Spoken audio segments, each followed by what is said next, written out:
Vamos a ver cómo se extingue la posesión. ¿Cómo se extingue? Son 4 causales las que establece el Código Civil por las cuales se extingue, termina o fenece la posesión. Y de esas 4, si bien es cierto el Código las enumera de manera taxativa, pero sin embargo hay que ver en qué caso estamos frente a una pérdida de la posesión voluntaria y cuando estamos frente a una pérdida de la posesión involuntaria.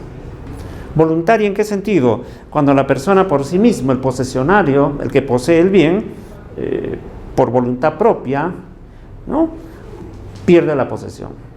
Esa situación inmediata, esa relación directa que existe entre el poseedor y el bien, si se pierde, estamos frente a una pérdida de carácter voluntario. Ahora, puede haber también una pérdida de carácter involuntaria, es decir, no depende en sí del poseedor, no depende de la voluntad, pero sin embargo, por una situación ajena a él, se extingue la posesión, ¿no? En esos casos estaríamos hablando frente a un supuesto de ejecución de resolución judicial firme y estaríamos frente a la destrucción total o pérdida del bien.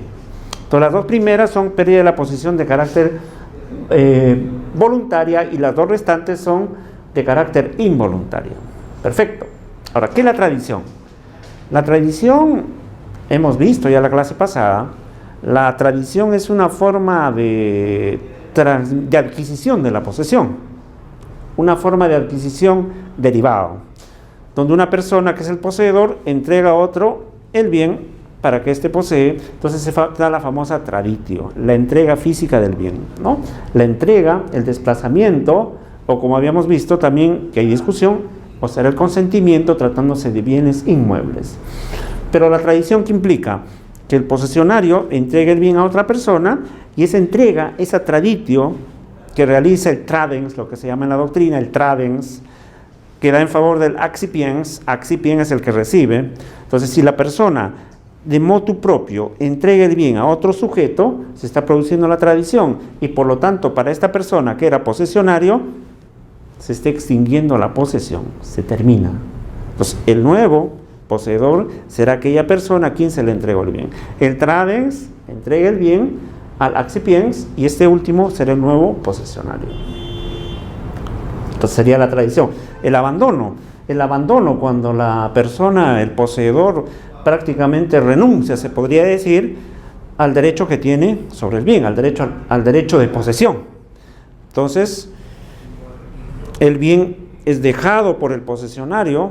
Entonces, esta situación fáctica, esta situación de hecho, esta ausencia de ánimos para ya no poseer, así como acompañado por el corpus, que trae consigo que estemos frente al segundo caso de pérdida de la posesión. Entonces, por tradición y abandono. Como se darán cuenta, son formas de carácter voluntario. Pero en el tercer caso estamos frente a una pérdida de la posesión de carácter involuntario. Una ejecución de resolución judicial firme, por ejemplo, donde ya no depende del posesionario, sino es la resolución, la sentencia, se podría decir, consentida y o ejecutoriada dictada en un proceso regular, donde ordena el desalojo, el lanzamiento del posesionario. En este caso hay un mandato judicial dictado por el órgano jurisdiccional en un proceso rodeado de garantías, donde se ordena que la persona entregue la posesión. Y su negativa, que implica que se pueda acudir incluso al lanzamiento, ¿no?, en ejecución del mandato judicial. Un ejemplo típico de pérdida de la posesión por ejecución de resolución judicial firme podría ser pues una sentencia que declara fundada una demanda de reivindicación, por ejemplo, claro, u otro, una demanda de desalojo, también de desalojo, o una sentencia que declara fundada una demanda de interdicto de recobrar. Entonces son resoluciones judiciales que implican que la persona, a pesar que no lo quiera, esté perdiendo de la posesión. Y la cuarta causal vendría a ser la destrucción total o pérdida del bien. Pero se habla de destrucción total, no destrucción parcial. Si hay una destrucción parcial, prácticamente por la parte que queda del bien, seguiría manteniéndose la posesión. Aquí prácticamente tiene que desaparecer el bien, desaparecer. Ahora, no es sinónimo destrucción que pérdida, son situaciones muy distintas. La destrucción es cuando el bien desaparece, pero pérdida será cuando el bien es inubicable, pues. Es inubicable. Destrucción total del bien. Por ejemplo, si una persona es poseedor de un terreno que es contiguo a un río, viene el río con fuerza y prácticamente la fuerza de las aguas, de la naturaleza, se lleva al terreno, desaparece el terreno. Entonces prácticamente ya no va a haber posesión. ¿Posesión sobre qué? ¿Sobre el cauce del río? No. Pero ¿qué pasaría si viene el río e inunda el terreno? Lo inunda. Pasa la época de lluvias, el río se seca lo inundado y vuelve la posesión, pues. O sea, ahí no hay pérdida, ahí no hay destrucción del bien, el bien subsiste. Habría una interrupción de la posesión, pero eso ya no depende, pues, de la voluntad del poseedor. Si no dependeremos, pues habrá un caso fortuito, fuerza mayor, ¿no? ¿Se dan cuenta? Entonces la pérdida es cuando ya el bien, pues, desaparece, ¿no? Desaparece, no se ubica. Ahora acá viene la pregunta, pérdida del bien, ¿pero qué clase de bien? ¿Cualquier bien? ¿A qué se referirá con pérdida del bien para el posesionario? ¿Bien mueble o inmueble?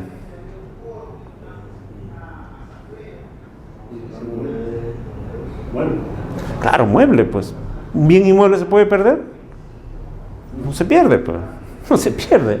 Un bien mueble tendría que ser. El bien inmueble, ¿qué? Desaparece. Desaparece. Es igual, hay un terremoto, se cae la construcción, pero queda el terreno. ¿Se extinguió la propiedad?